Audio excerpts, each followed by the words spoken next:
and welcome to Radnor 411. My name is Jim Doling, and I'll be your host. In each episode of Radnor 411, you will get updates from every department to help keep you informed on all that is happening in your township. First up is Bill White of the Finance Department, who explains to us about the 2011 sewer rent bills, the budget, and auditing. Hello and thank you. Here's what's going on in the Finance Department for April 2011. The topic I really want to focus on this month, even though there are a lot of different things going on that I'll touch on at the end of this brief segment, but the one item I wanted to touch on now, because it'll be the bills will be going out this month and are due at the end of this month, are the 2011 sewer rent bills. If you've been a resident for longer than a year, you're probably well aware of the fact that every April, try to send them out late March so they arrive in early April, because the due date is April 30th, is the sewer rent bills. And what those represent are each homeowner's share of the sanitary sewer line maintenance and repair and the infrastructure upkeep that the township is responsible for. In addition, and actually a majority of the money that is collected from those sewer rents is used to pay for Radnor's share of the RHM Sewer Authority, which is where the sanitary water goes as it exits the township from our pipes. So we're part of a larger sanitary sewer consortium, and most of the money we collect from the sewer rents goes to pay our share of that. So what the sewer bill is based on is what each homeowner's actual water use was from the prior year. So we're sending out bills in April of 2011. That's going to be based on what Aqua reports back to the township on how much water was used for each of your meters, if you have multiple meters or however you're set up. So that's how the bill's generated. The Board of Commissioners reviews the usage information, takes that and takes a look at the staff that the township has in our Public Works Department that actually goes out and maintains, cleans, and keeps the sewer system up and running, the different pumping stations, making sure those are working properly, as well as identifying and actually improving old sanitary lines to make sure that the entire system is working properly. So they look at the expenditure amounts on an annual basis and compare the usage and come up with a rate. For 2011, the rate is $5.57, and that is per 1,000 gallons of water used in 2010. So that's what the bill's based on. The rate increased from 2010 to 2011 slightly, roughly 3%. And again, that money is accounted for entirely separate of general fund dollars. Those dollars are deposited into a special sewer fund. The expenditures that they are used for are all separate sewer-specific expenditures, so that it keeps the sewer rent proceeds separate from, say, general tax proceeds, other types of revenue that departments generate, for example, rec programming or building code permitting, those types of things. That all goes in the general fund, so we keep the sewer rent completely separate into its own fund, and that is for accountability purposes. It helps with transparency, making it so it's easy to demonstrate that these are indeed a special bill with a very special purpose, and it's being used for that purpose. It is part of the township's annual audit. Our auditors are actually here right now looking at all of our books, but they'll take special care to look at the sanitary sewer fund and make sure that the monies generated from the sewer rent bills are being used for that special purpose. So that is a very brief highlight of the sanitary sewer bills that are going out here in April. The Finance Department prints, mails the bills, and then also collects payments. So if you have any questions, please contact the Finance Department. We'll be happy to get those answered. There are other credits that you can apply for. If you've got a second meter which has water that doesn't actually end up going through the sanitary pipes, you can get a credit. But I would encourage you, if you've got those circumstances, to give us a call or go to the Township website and at www.radnor.com and check out what those credits might be. Or if you just have questions, please give us a call. We'll be more than happy to help you out. Other things going on in finance right now, we continue to work to try to improve the different types of reporting information, not only internally, which has basically been the focus since I got here last summer, is trying to improve the information that departments have. It's taken a little longer, admittedly, than I thought it would be, but the access to information has been a little difficult. So we are improving the internal reporting for departments now, trying to get the department heads the information they need to know how their departments are operating from a financial perspective. We're also putting together information for the board in terms of benchmarks or progress points in terms of how we're doing as the year goes along with some of our major revenue items, how we're doing on aggregate on the expenditure side, and then also taking specific pieces of the budget, pulling them out and looking at them individually. So we continue to work on putting that information together, and we'll continue. This will be an ongoing process. It's not something that we're looking to wrap up and have perfected by the end of spring or summer, but that's been the primary focus for the last several months now. In addition to that, there's a couple other major projects going on in the township that if you're interested, always the website's a great source to stay up to date with those kind of things, or watch or attend a board meeting where those items are being discussed.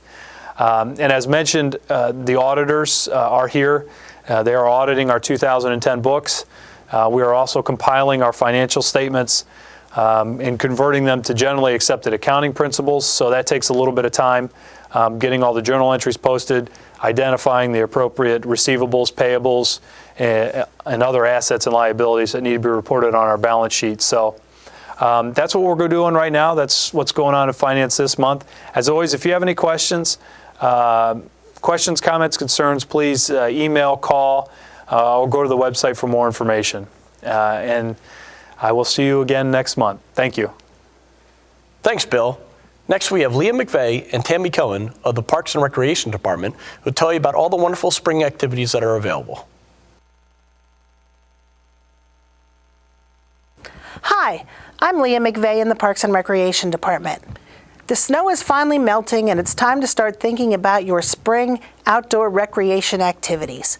Here at the Park and Rec Department, we are offering signups currently going on for programs for ages 3 to adult. For our preschoolers, we have programs for play ball, 5-star sports adventures, impact sports programs, UK Elite and World Cup Junior Soccer programs, along with several tennis programs. For our youth, we are offering a new spring theater program, an all-star impact sports program, and of course, golf and tennis lessons. Teens and adults can tune up their golf and tennis with lessons this spring. Another big hit is our Babysitters Training Course. For anyone interested, the Fenimore Woods Picnic Pavilion is available for rent from the Parks and Recreation Department. Please contact our office at 610-688-5600, extension 136 to make your reservation. We reserve the Fenimore Picnic Shelter for picnics, family reunions, birthday parties, and so on, as well as our other picnic areas throughout Radnor Township. Please give us a call or check out all of our information on the website at www.radnor.com. Click under Parks and Recreation, Programs and Excursions, and you will be set for your spring activities, your picnic shelter. And don't forget, we're also running a trip to New York City on May 7th for anyone who wants to go the day before Mother's Day. It's certainly a treat for your mom. Have a nice day. Thanks, Leah. Hi, I'm Tammy Cohen with the Radnor Township Parks and Recreation Department. As Leah had mentioned, we have a wide variety of different spring events available that will appeal to a wide variety of interests and a wide variety of ages. So please call us if you'd like to learn anything more about some of the recreational programs that Leah had mentioned, or if you need information on how to register. Please don't hesitate to check out the website at www.radnor.com. Our information is always changing, and we're always uploading new information and new programs and new events and information. This spring, we're planning to have our first annual egg hunt over at Radnor Activity Center at Sulpizio Gymnasium on the field. This event is scheduled for Saturday, April 10th. We also have an orienteering clinic that's going to be scheduled for Saturday, April 16th at the Willows Skunk Hollow. We're also planning for the middle of March, mid to late March, a 3-on-3 basketball tournament to follow up to the Radnor Youth Basketball Program. This tournament will also segue into a great camp that we have that's going to be taking place during Spring Break Week, which is the week of April 18th. This is a very exciting new event that we would like to showcase. In addition, the 3-on-3 tournament is free. Yes, free. Please call us for more information on that one. We also have our annual Arbor Day celebration that's going to be taking place tentatively on Tuesday, April 26th. It's going to be a combined effort between members of Radnor Township, the Radnor Conservancy, and the Radnor Cub Scouts.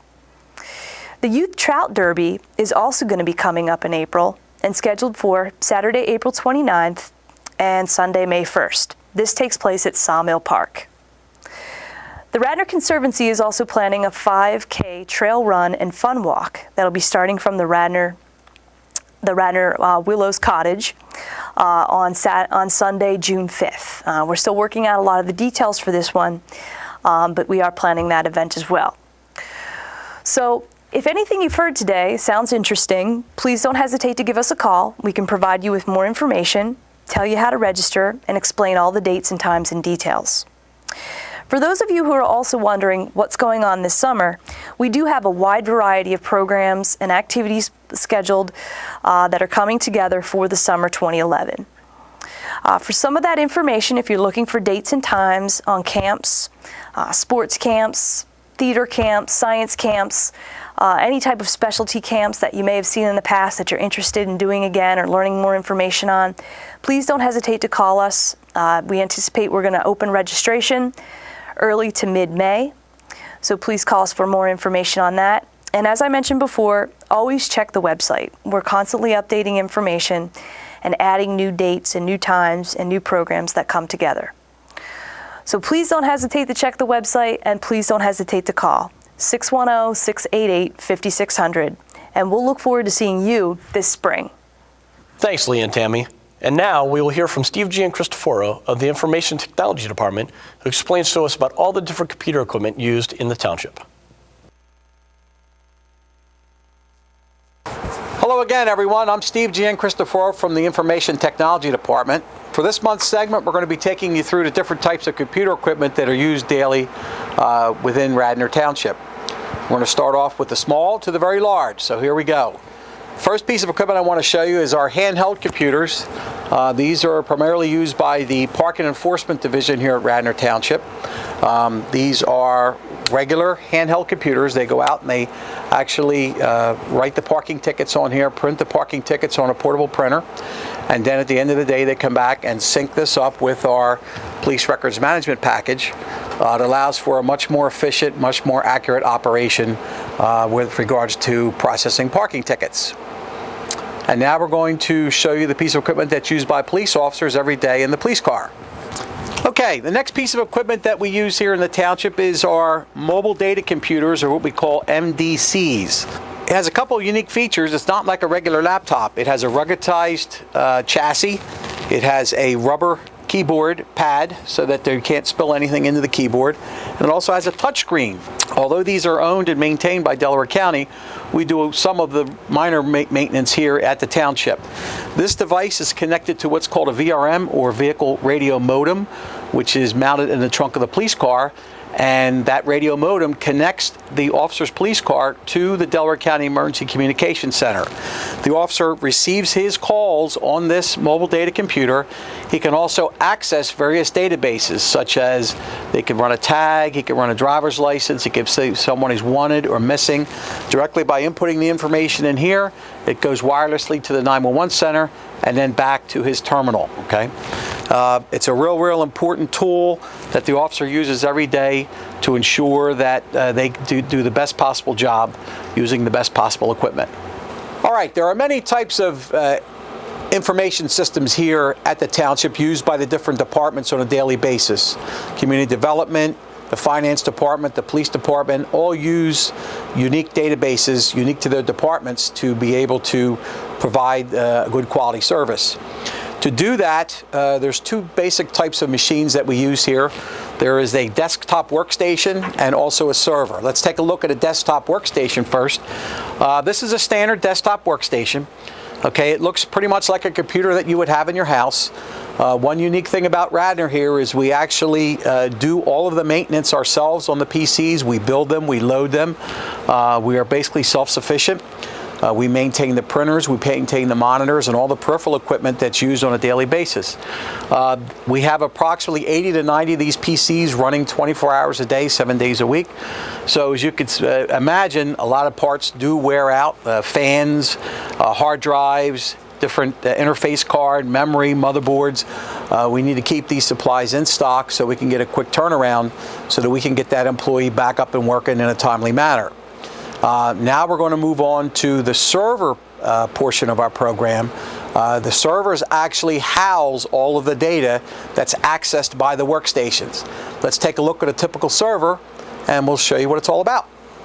Okay, let's take a look at what a typical server looks like. It's basically a very heavy-duty PC with heavy-duty components. This also has 4 hard drives, all in what's called a RAID configuration. Each one of those hard drives is redundant to each other, and in the event of a failure, the machine continues to run. It alerts the IT department that there is a failure, and we can then do a hot swap of that hard drive to get that machine right back in service without losing any time. Again, these servers need to run 24 hours a day, 7 days a week. They are on clean, uninterruptible power, and they're very reliable. Now on to connectivity. How do all these components connect together? Okay, this is our network rack right here, and what you see right here is the top part of our rack. Each one of these connections here goes out to a network connection somewhere in this building. We also have a WAN here where we're connected to the Public Works garage over on East Lancaster Avenue. Each one of these blue wires then comes down and connects to a network switch, okay, and then those switches are connected to the servers. These switches are basically the gateways that allow all of the PCs of the building to talk together. Okay, so this is our network rack. Down here is some specialized equipment. We have our video server for our video system in the building. We also have a key scan system in the building where we can program access cards in and out of the building. So there's a lot of components here that basically keep the building running smoothly every day. Now the white rack here is our telephone system. All right, as you can see, we have multiple telephone connections all throughout the building, all connected through the patch panel at the top to the processing equipment down here on the bottom. Okay, the telephone system in the building is maintained by the Information Technology Department. Okay, and also our telephone system is extended over to the Township garage over in East Lancaster Avenue. So you can basically dial here to the Township building and then be connected right over to the garage. The components for the telephone system are on the bottom, and all the connectivity out to the phone jacks in the building are up top. Well, that about wraps it up here for your quick look at the inside workings of the Information Technology Department. We hope you enjoyed it. And now we're going to pass it back to Jim. Thanks, Steve. Next up, we have our Community Spotlight feature. During this segment, we will hear from Susan Shapiro, who tells us about the Wayne Senior Center and all it has to offer. Hi, I'm Susan Shapiro, the Executive Director of the Wayne Senior Center, and I'm here today to tell you about the Senior Center. The Senior Center has been in Radnor since 1975, actually. We've been incorporated and in this building since 1980. We serve now 2 generations. We have people coming in who are 60 plus, and then we have a lot of people too who are coming in that are 80 plus. So we make a real effort to plan our programs and activities and ideas, knowing that we have 2 generations here. 2 generations, I might say, who do very well together.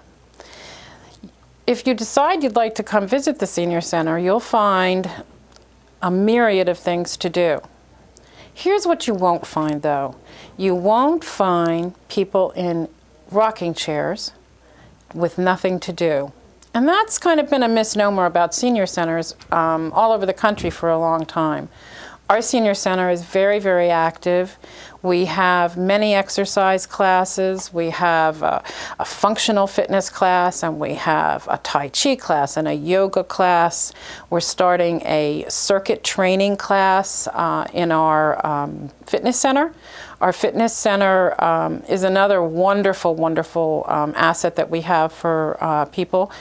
That people join the fitness center. We have trainers who train people to use our equipment, and that has been a very, very popular thing. And I would invite anybody who's watching today to come in and look at our equipment and meet one of our trainers.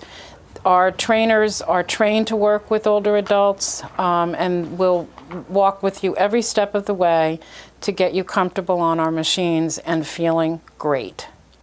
We also have what we call our Ask a Nurse program every Monday, and people can come in and chat with our nurse, get their blood pressure taken. A lot of times doctors will recommend that. We are also lucky enough to have a relationship with Dunwoody Village and La Maison, where we have 3 classes a week in the warm water. All of those classes are also led by senior trainers who work with older adults all the time, and that's a wonderful, wonderful class to take. It's all done to music, so you hardly even know you're exercising. We also have line dancing, and that's a great way to exercise. One of the nicest things about this senior center is the way everybody cares for each other. It's just a wonderful feeling of friendship and fellowship as soon as you walk through the door. I've had some people say to me, boy, as soon as I walk through the door, no matter what else has happened during the day, I feel a whole lot better being here. And people come for lots of things. They may come just to use our fitness center, or they might come to play a game of bridge or pinochle or poker. We also do a lot of education. We have educational speakers here who talk about a lot of health issues, scam issues, things that people really, really need to know about. Our computer lab is a busy place. In our computer lab, people learn everything from the very, very basics of how to use a mouse to get around on the computer, to Excel classes and additional Word classes. We give a lot of individual attention in our computer classes. So if there's anybody out there who is finally ready to learn how to use the computer, this is a great place to come. One of the things our volunteers do for us is we have a wonderful group of volunteers from AARP who help people prepare their income tax. That can be a very, very stressful thing. Our volunteers are trained each and every year on the newest of laws, and they will prepare those taxes for free. So that's something that when tax time comes around, a lot of people like to know about. Another really fun thing that we do here at the Senior Center is we sponsor trips. We have about 2 a month. We go anywhere from New York City to see a play, to Atlantic City to play, or to theaters in the area. You can find out more about our trips by either getting a copy of our newsletter or checking out our website, or just walking in the door. We can even take you grocery shopping if you need to. There are some people who have difficulty who, for whatever reason, have some transportation issues. Either they've decided not to drive, or they don't want to drive in the kind of traffic that we have sometimes. So every Wednesday, if anybody needs grocery shopping, we can do that here from the Senior Center. We'll even teach you how to sew. We have a wonderful sewing class where people are learning to make all kinds of things, people who have perhaps never done that before. And sometimes it's a good way even just to finish a project that you might have started years ago. Another service we have here at the Senior Center is that we serve lunch every day, Monday through Friday.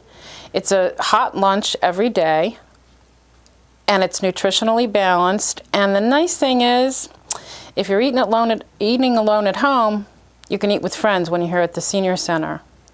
This past year, we were lucky enough to get a wonderful grant from the state of Pennsylvania to put in our new Center Cafe. we are able to offer coffee and donuts and goodies and that kind of thing. But the other part of the grant allows us to have meals that people can take home for dinner. These meals are available. They are freshly frozen. They're very tasty, and from all reports, everybody loves them. We have an awful lot going on here at the Senior Center. I would invite anybody who's listening to please come and check us out. Don't be afraid. Don't say I would never go to a senior center because I don't want to be with all those seniors. You'll be really surprised when you come in and you find out what a really great place this is, and you'll probably meet some people that you haven't seen in a long time too. Thanks, Susan. For our next segment, we'll hear from Doug Meter of the Engineering Department, who takes us out to a current job site to explain what is happening. My name is Doug Meter. I work in the Radnor Township Engineering Department. We're going to show you a job site. This particular job site is in both Tredyffrin and Radnor Townships. The owner went through land development, and they have a grading permit and a building permit. The contractor is currently working on caissons and grading the site. The site will have 2 large underground stormwater management systems and 6 rain gardens. The engineering department monitors the compliance with approved plans, maintenance of erosion controls, along with inspecting site improvements. Thanks, Doug. Up next, we hear from Ray Daly of the Community Development Department, who explains to us about his job as a code official.